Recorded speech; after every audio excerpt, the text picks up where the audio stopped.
जिला प्रशासन द्वारा सरेखा रेलवे क्रॉसिंग पर बन रहे रेलवे ओवरब्रिज के कार्यों के चलते आगामी 3 दिसंबर से सरेखा रेलवे फाटक को आवागमन के लिए बंद कर दिए जाने के कथित आदेश के खिलाफ ट्रांसपोर्ट एसोसिएशन जनता और स्कूली बच्चों के हितार्थ विरोध में खड़ा हो गया है।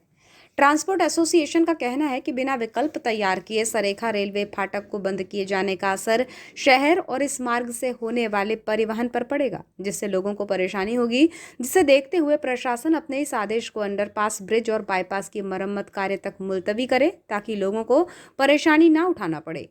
इस आशय का एक ज्ञापन भी 30 नवंबर को जिला प्रशासन के नाम ट्रांसपोर्ट एसोसिएशन ने सौंपा है। ट्रांसपोर्ट एसोसिएशन सचिव दयाल सिंह भाटिया ने कहा कि प्रशासन द्वारा 3 दिसंबर को रेलवे फाटक बंद कर देने के निर्देश जारी किए गए हैं, जिसके बाद यहां से आवागमन पूरी तरह बंद हो जाएगा। यदि रेलवे फाटक बंद कर दिया जाएगा तो आम लोगों का आवागमन पूरी तरह से अवरुद्ध हो जाएगा। मार्ग बंद होने से लोगों को लंबा फेरा लगाना होगा। चूंकि कोई बाईपास नहीं होने से यह समस्या लोगों के लिए तकलीफ देह साबित हो जाएगी। उन्होंने कहा कि ये जिले का दुर्भाग्य है कि कोई बाईपास नहीं है जहां से वाहनों को डाइवर्ट किया जा सके। उन्होंने कहा कि अंडरपास ब्रिज बन जाने के बाद समस्या कम होगी, इसलिए पहले अंडरपास ब्रिज बनने दिया जाए, जिसके बाद ही मार्ग को बंद किया जाए। लगता है आपको? अगर वो इस प्रकार का करते हैं, जिस प्रकार खबर आ रही है, हमने पेपर में भी पढ़ा है, अगर बताया भी जा रहा है कि साइन हो गए हैं कलेक्टर साहब के कि भाई बंद कर दें, कि चुनाव के बाद शायद 3 तारीख या 4 तारीख से बंद कर दिया जाएगा, तो जान की बहुत तगड़ी स्थिति निर्मित हो जाएगी और आम आदमी बहुत परेशान हो जाएगा। ना कार, ना ट्रक, ना बस, ना स्कूटर, कुछ भी नहीं निकल पाएंगे। और फिर बच्चे जो आते हैं नवे गाँव साइड से, जो इधर स्कूल में जो एंट्री लिए हैं, वो बेचारे किस तरह आएंगे? उन्हें पीछे से जाएंगे, उनके लिए तो बहुत लंबा परिवहन हो जाएगा। सर, बाईपास बनाने की भी बात कही जा रही थी उस पत्र में, लेकिन अभी तक बाईपास नहीं बन पाया। क्या लग रहा है आपको? क्या प्रशासन इस ओर ध्यान नहीं दे रहा है? वो तो मैं तो पिछले 3-4 साल से हम लोग लगातार प्रयास कर रहे, चाहे तो बाइट उठा के देख लें या पेपरों में देख लें, हम लोग लगातार इस प्रयास में कि बाईपास हमको दिया जाए। बालाघाट में एक भी बाईपास नहीं, दुर्भाग्य है बालाघाट में। अगर बाईपास मिलेगा तो कम से कम जो बड़े ट्रक हैं, जो मिनी ट्रक है, वो वहाँ से आ जा सकते हैं। और अगर ये अंडरपास बना देते हैं तो छोटी गाड़ी यहाँ से निकल जाएगी, तो वैसे भी परेशानी नहीं होती। मगर अंडरपास का काम शुरुआत करने में ही इन्होंने 2 महीने 3 महीने लेट कर दिए। जो काम फरवरी-मार्च में होना था वो अभी शुरू हुआ है। ट्रांसपोर्ट एसोसिएशन से जुड़े ट्रांसपोर्टर अविनाश ठाकुर ने कहा कि हमें जानकारी मिली है कि सरेखा रेलवे ओवरब्रिज के लिए सरेखा रेलवे स्टेशन फाटक को बंद किया जा रहा है, जिससे ये मार्ग पूरी तरह से बंद हो जाएगा, जबकि शहर में आवागमन के लिए अन्य कोई विकल्प नहीं है। चूंकि आगामी दिसंबर से सरकारी धान का परिवहन शुरू हो जाएगा, जबकि गोंगलई मार्ग में गड्ढे हैं और डेंजर रोड भी खस्ता हाल है, जिसमें सुधार को लेकर लंबे समय से ट्रांसपोर्ट एसोसिएशन मांग कर रहा है, लेकिन कोई ध्यान नहीं दिया जा रहा है, जिससे ये मार्ग अब भी जस का तस ही बना हुआ है। यहाँ से भारी वाहन नहीं निकल सकते हैं।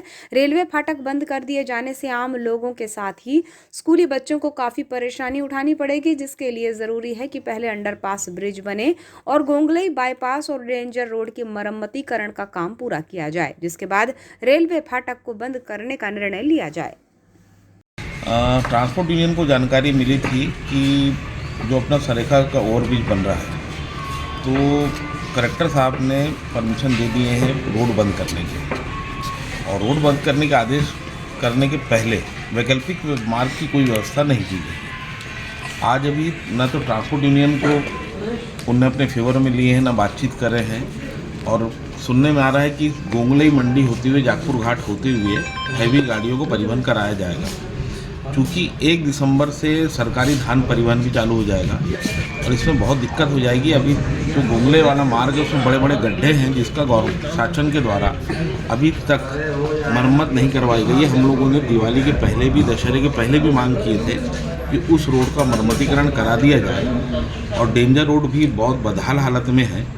ट्रांसपोर्ट यूनियन ने बहुत संघर्ष करके आज डेंजर रोड को बनवाई थी, लेकिन वो भी शून्य साबित हो रही है। कलेक्टर साहब का कहना था उस समय कि हमने 2 टेंडर किए हैं, एक नवेगांव से जागपुर घाट और एक जागपुर घाट से गंगा नदी तक, और 2 चरणों में ये पूरी रोड का मरम्मत हो जाएगा। लेकिन 6 महीने हो गए अभी तक के वहाँ कुछ भी दिखाई नहीं दे रहा है, और जब तक वो रोड नहीं बनती है तब तक हैवी ट्रैफिक जो है वो वहाँ नहीं निकल सकता, क्योंकि ये हमारा स्टेट हाईवे है, यहाँ ट्रैफिक बहुत ज़्यादा है।